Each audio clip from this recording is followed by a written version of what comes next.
Hello everyone, welcome or welcome back. This is another in the 10-minute tip series of recorded programs for credit and collection pros. My name is Michael Dennis. This one is titled 20 Ways to Accelerate Debt Collections Starting Today. Let's jump in. By way of introduction, one of my goals today is to shorten the learning curve for new collectors.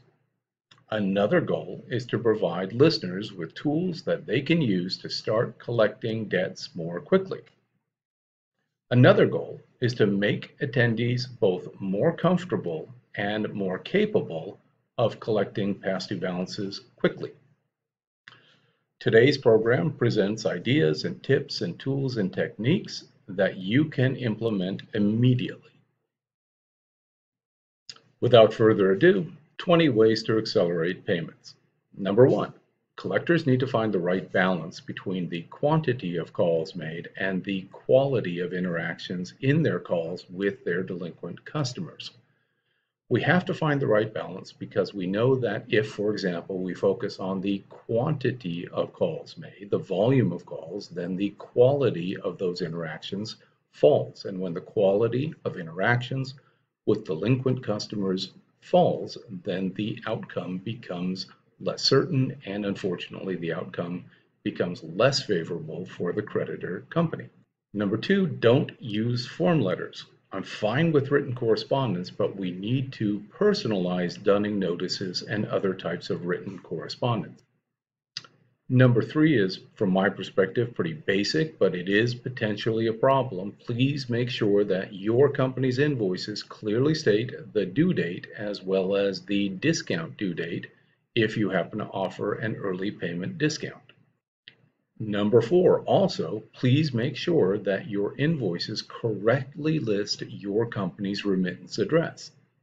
Number five, for exactly the same reason why your company's order entry department would reject a purchase order that contained incorrect pricing, make sure that they are also rejecting customer purchase orders that contain incorrect payment terms. Number six, eliminate grace periods before contacting delinquent customers. And if you are unwilling or not ready yet to eliminate grace periods, at least shorten the grace period before you contact delinquent customers.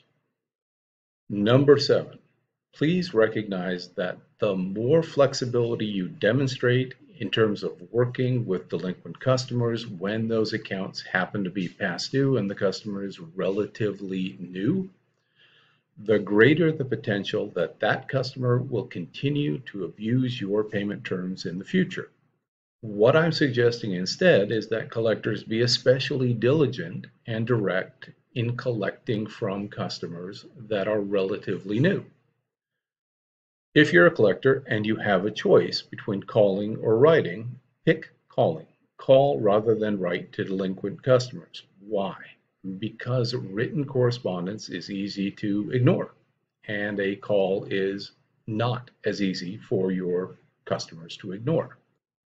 As a collector, you should probably internalize this idea. The longer that an account is past due, the harder the balance owed is going to be to collect. Make sure that order holds is one of the tools in your collection toolbox. This is what happens. We hold orders when necessary as leverage.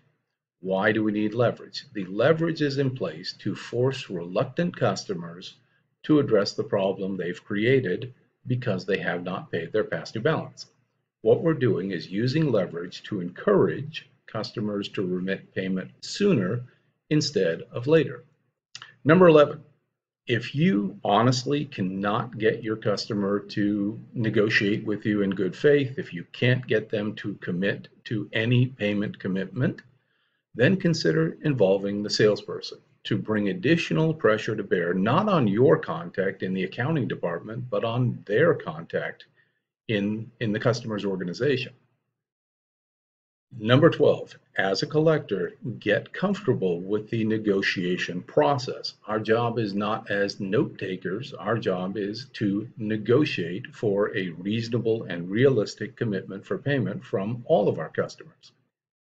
Collection tip number 13, Chargeback unearned cash discounts to discourage abuse of your discount terms and, in fact, to encourage customers to take proper advantage of the offer you're making, that in return for an early payment, they will receive a sizable discount. Number 14, please carefully document each customer's payment commitments. If you haven't heard this number 15 before, this advice, it might sound a little bit scary, but it is nevertheless worth considering. Consider calling customers about large dollar invoices before the invoice due date to discuss the status of payment. When you contact a customer, whether it's on the phone or in writing or in person, always ask your customer for and always expect to receive a commitment for payment in full of the entire past due balance. Number 17, please take the time to confirm each and every customer commitment for payment you receive in writing. Now, typically that writing would take the form of an email, and it would simply be a short email confirming the discussion and the commitment made by the customer, including the amount and the date they promised payment. Number 18, prioritize outbound collection calls that you make in descending dollar value based on the size of the past due balance. Number 19, measure your collection performance. Measure it throughout the month rather than at the end of the month, where you have only a limited ability to influence your collection performance if it is below expectations. Number 20, as a collector, always have a bias for action over inaction. Well, thank you for attending today. I do hope that you found today's presentation to be useful and interesting. If you'd like information about listening to the entire on-demand program, please contact my sponsor, the Wisconsin Credit Association, for information about this program or any of the other on-demand programs in the library. Again, thanks for your time. Have a great day. Bye.